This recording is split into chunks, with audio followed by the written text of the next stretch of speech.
प्रेरितों के कामों का वर्णन, 5वां अध्याय।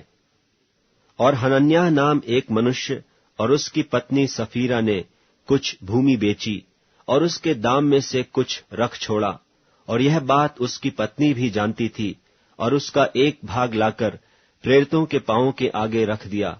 परंतु पतरस ने कहा, हे हनन्याह, शैतान ने तेरे मन में यह बात क्यों डाली है कि तू पवित्र आत्मा से झूठ बोले और भूमि के दाम में से कुछ रख छोड़े? जब तक वह तेरे पास रही, क्या तेरी न थी? और जब बिक गई, तो क्या तेरे वश में न थी? तूने यह बात अपने मन में क्यों विचारी? तू मनुष्यों से नहीं, परंतु परमेश्वर से झूठ बोला। ये बातें सुनते ही हनन्याह गिर पड़ा और प्राण छोड़ दिए, और सब सुनने वालों पर बड़ा भय छा गया। फिर जवानों ने उठकर उसकी अर्थी बनाई और बाहर ले जाकर गाड़ दिया। लगभग 3 घंटे के बाद उसकी पत्नी जो कुछ हुआ था न जानकर भीतर आई।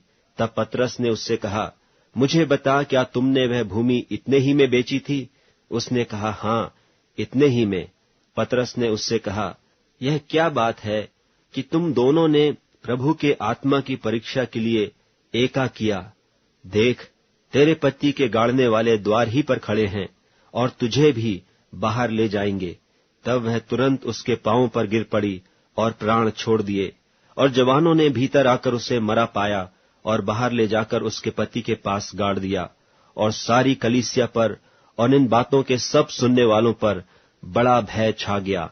और प्रेरितों के हाथों से बहुत चिन्ह और अद्भुत काम लोगों के बीच में दिखाए जाते थे, और वे सब एक चित्त होकर सुलेमान के ओसारे में इकट्ठे हुआ करते थे।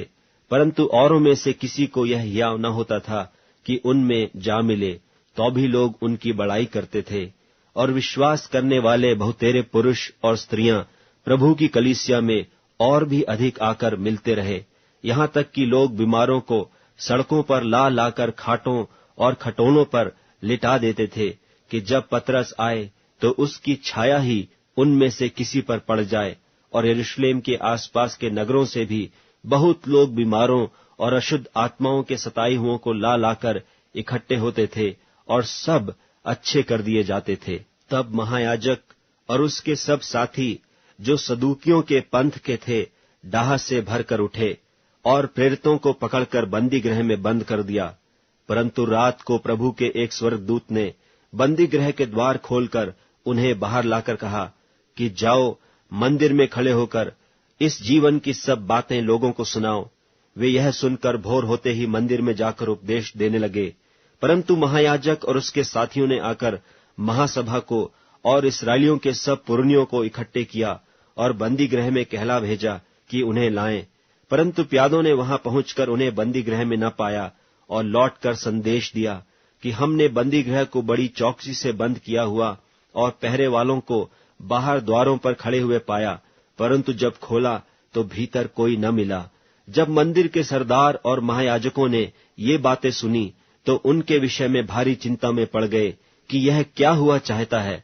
इतने में किसी ने आकर उन्हें बताया कि देखो, जिन्हें तुमने बंदी गृह में बंद रखा था, वे मनुष्य मंदिर में खड़े हुए लोगों को उपदेश दे रहे हैं।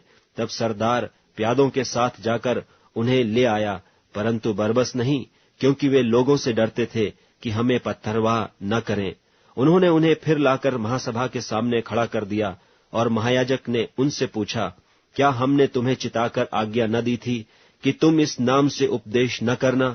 तो भी देखो, तुमने सारे यरूशलेम को अपने उपदेश से भर दिया है, और उस व्यक्ति का लहू हमारे गर्दन पर लाना चाहते हो। तब पतरस और प्रेरितों ने उत्तर दिया कि मनुष्यों की आज्ञा से बढ़कर परमेश्वर की आज्ञा का पालन करना ही कर्तव्य कर्म है। हमारे बाप दादों के परमेश्वर ने यीशु को जिलाया, जिसे तुमने क्रूस पर लटकाकर मार डाला था। उसी को परमेश्वर ने प्रभु और उद्धारक ठहराकर अपने दाहिने हाथ से सर्वोच्च कर दिया कि वह इस्राएलियों को मन फिराव की शक्ति और पापों की क्षमा प्रदान करे। और हम इन बातों के गवाह हैं, और पवित्र आत्मा भी, जिसे परमेश्वर ने उन्हें दिया है, जो उसकी आज्ञा मानते हैं। यह सुनकर वे जल गए और उन्हें मार डालना चाहा, परंतु गमलीएल नाम एक फरीसी ने, जो व्यवस्थापक और सब लोगों में माननीय था, न्यायालय में खड़े होकर प्रेरितों को थोड़ी देर के लिए बाहर कर देने की आज्ञा दी। तब उसने कहा, हे इस्राएलियों, जो कुछ इन मनुष्यों से किया चाहते हो, सोच समझ के करना, क्योंकि इन दिनों से पहले थियूदास यह कहता हुआ उठा कि मैं भी कुछ हूं, और कोई 400 मनुष्य उसके साथ हो लिए, परंतु वह मारा गया, और जितने लोग उसे मानते थे सब तितर बितर हुए और मिट गए। उसके बाद नाम लिखाई के दिनों में यहूदा गलीली उठा, और कुछ लोग अपनी ओर कर लिए, वह भी नाश हो गया, और जितने लोग उसे मानते थे सब तितर बितर हो गए। इसलिए अब मैं तुमसे कहता हूं, इन मनुष्यों से दूर ही रहो और उनसे कुछ काम न रखो, क्योंकि यदि यह धर्म या काम मनुष्यों की ओर से हो तब तो मिट जाएगा, परंतु यदि परमेश्वर की ओर से है तो तुम उन्हें कदापि मिटा न सकोगे। कहीं ऐसा न हो कि तुम परमेश्वर से भी लड़ने वाले ठहरो। तब उन्होंने उसकी बात मान ली और प्रेरितों को बुलाकर पिटवाया और यह आज्ञा देकर छोड़ दिया कि यीशु के नाम से फिर बातें न करना। वे इस बात से आनंदित होकर महासभा के सामने से चले गए कि हम उसके नाम के लिए निरादर होने के योग्य तो ठहरे, और प्रतिदिन मंदिर में और घर घर में